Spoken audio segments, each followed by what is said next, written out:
The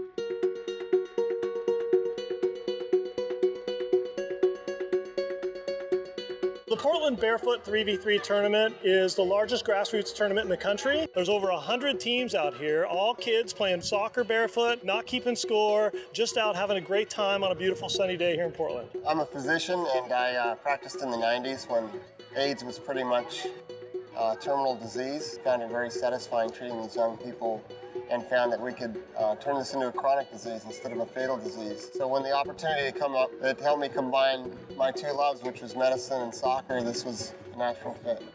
I was at the International HIV Conference in Toronto, Canada in 2006. And there was a young man there named Ethan Zahn. He had won Survivor Africa, and he'd played soccer in Africa. One of his teammates died of AIDS, and when he won the money from the Survivor Africa show, he decided to get together with some other professional soccer players in Africa and form Grassrootsoccer. Grassrootsoccer is an HIV prevention organization that works in sub-Saharan Africa. It mostly works with young kids around 12 to 18 years old, focusing on HIV prevention messages and gives them an opportunity to ask kind of tough questions they wouldn't be able to ask with their family, to coaches and role models in their community. So when I talked to Ethan Zahn in 2006, he told me that one of the ways they raise money is to host these tournaments. So we started doing that 4 years ago now, and it's doubled in size every year. We've got over 125 teams this year, over 500 participants, and well over 1,000 fans came out today. The Portland Barefoot tournament has a huge impact just in terms of the fundraising that it provides to Grassrootsoccer. This tournament will raise over $15,000. So for every $25 raised is another kid that gets an opportunity to participate. So it makes a huge, huge impact for us, getting more kids to our program and getting them tested and hopefully on treatment if they are unfortunately already HIV positive.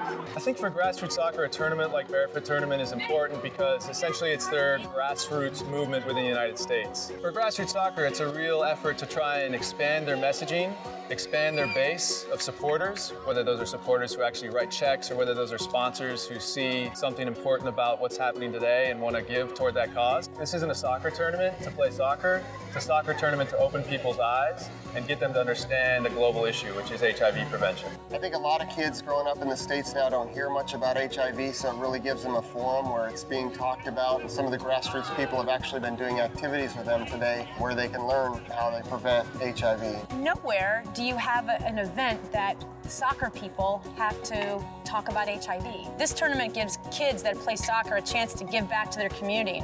I just think that's priceless. It's a really special thing when you can have kids of all ages really connect with other kids that they might not even speak the same language or have the same culture, and brings all kinds of people together, and in the process they're more knowledgeable about HIV and AIDS. My two daughters have been participating in barefoot soccer since it started, and we do it, and I think everybody here probably participates because we know it's for a really good cause. When you pull this off and the day is beautiful, you have people that are peering at those HIV posters as they're walking to their games, and the musicians are playing and the kids are playing, and you have parents coming up saying, God, this is a great event. How come I didn't know about this sooner? It's extremely satisfying. There's nothing better than seeing the kids out here being active, being healthy, playing the game that I love. Seeing these kids out here today just gives me a lot of hope for the future, that you have young people who their parents are committed to addressing causes around the world like HIV prevention. Hopefully that will pass down to young people, the kids here playing today, and hopefully they don't forget the cause behind this tournament and really think about how does it influence their lives and how do they want to not only love the sport of soccer but also love what they can do through soccer to help solve the world's problems.